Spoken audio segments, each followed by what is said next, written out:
This man is a hunter. He is lost. And although a veteran of the mountains, he is doing everything exactly wrong. Instead of camping over for the night, he has become completely hysterical. He has forgotten the basic rules. When lost, keep calm. Don't run. Don't shout. Proceed only downhill.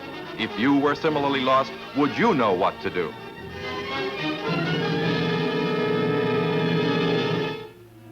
And here are a couple of sightseers in one of our national parks.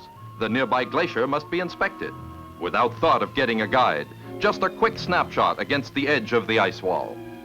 And then...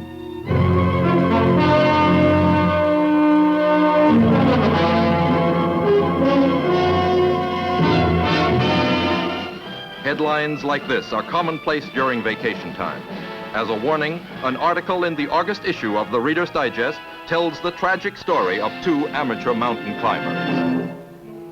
Here are some tips. When hiking, never travel alone. Seek competent advice about clothing, equipment, and experience necessary for your trip. Take a small candle and a few sticks of dry wood.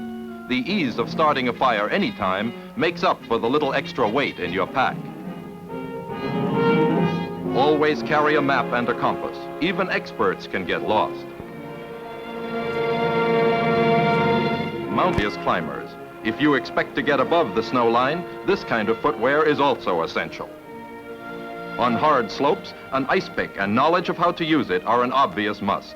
One misstep and the pick is your last weapon for survival.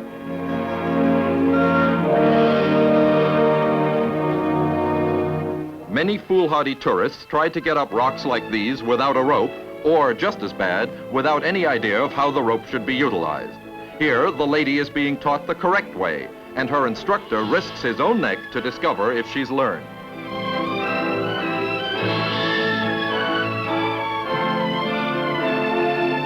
Approaching an ice crevice should be undertaken with care, testing support all the way.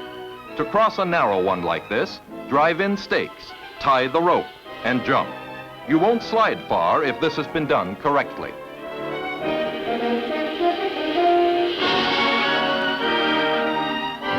Another item, consult current forecasts, but prepare for the worst-known weather for the season and the area. This all sounds logical, but every year hundreds of holiday seekers meet disaster by neglecting to take simple precautions. One such drama is poignantly described in the August Reader's Digest in the article, The Boys on the Cliff. The lost hunter whom we saw earlier has finally sought shelter. He will be rescued because he did remember one rule, to reveal his hunting plans to friends before setting out. They are now searching for it. The careless photographer will also escape with his life. While seriously hurt, a rescue party is getting him to a hospital. But not all of us would be so fortunate. These examples remind us that nature should not be taken for granted. Only those who are prepared can escape the firm punishment she so often inflicts.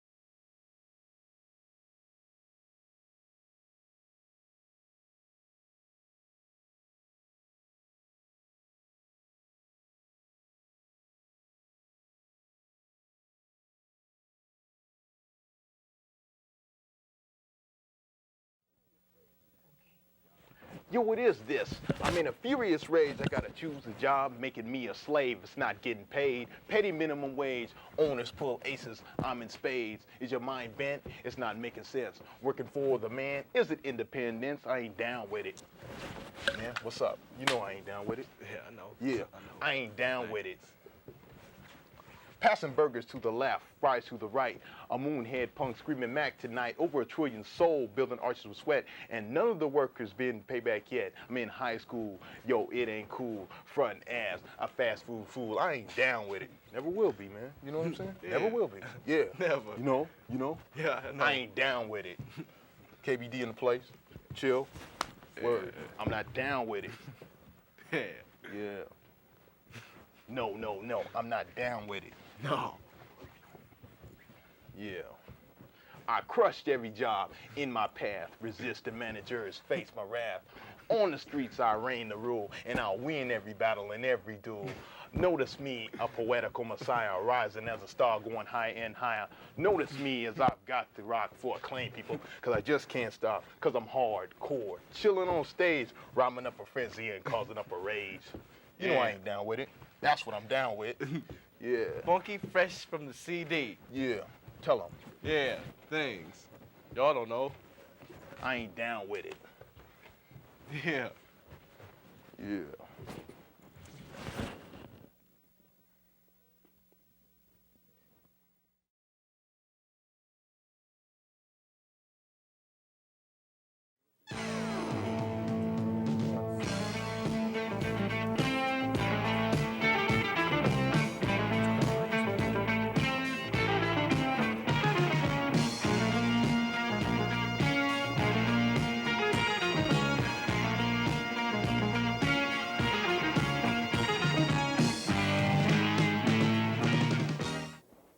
Hello and welcome to this edition of Washington Works. I'm Karen Kaiser, Communications Director for the Washington State Labor Council. With me today is Larry Kenney, who is President of the Washington State Labor Council, and we're going to talk about the topic today, which is very near and dear to Larry's heart, I know, about politics and labor. Well, I know that one of the programs of the Labor Council, when they go out to present their ideas to their membership, is to show a videotape, and we're going to share that videotape here today with the audience. The audience may want to know this videotape comes from Canada, and it's a cartoon and somewhat humorous, and I hope you enjoy it. It's a story of a place called Mouseland. Mouseland was a place where all the little mice lived and played and were born and died, and they lived much as you and I do. They even had a parliament, and every 4 years they had an election. They used to walk to the polls and cast their ballots.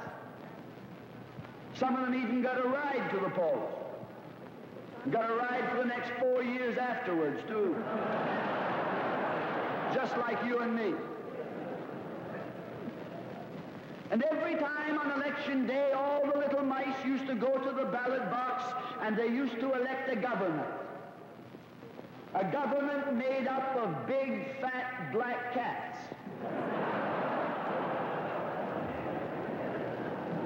Now, if you think it's strange that mice should elect a government made up of cats, you just look at the history of Canada for the last 90 years, and maybe you'll see that they weren't any stupider than we are.